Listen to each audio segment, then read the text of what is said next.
हाय, मी ऋतुजा, एक home baker. हा trending butterfly cake मला खूप दिवसांपासून बनवायचाच होता आणि फायनली याची ऑर्डर पण आली. हा 2 टायर केक असल्यामुळे मी फर्स्ट बॉटम आणि टॉप टायर दोन्ही क्रम कोट करून फायनल फ्रॉस्टिंग करून घेतली.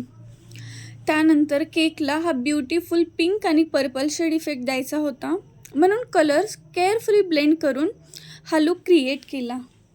पण ऑनेस्टली माझ्यासाठी सगळ्यात टफेस्ट पार्ट म्हणजे हा केक असेंबल करणं. 2 टायर केक असेंबल करताना खूप कॉन्सन्ट्रेशन लागतं. बट लकीली सगळं परफेक्टली झालं. आणि नंतर आला माझा फेवरेट पार्ट, डेकोरेशन. मग मी क्यूट बटरफ्लाय विंग्स लावले, टॉपर ॲड केला आणि फायनली हा गॉर्जस बटरफ्लाय केक रेडी झाला. मला तर फायनल रिझल्ट खूप आवडला. तुम्हाला कसा वाटला कमेंट करून नक्की सांगा.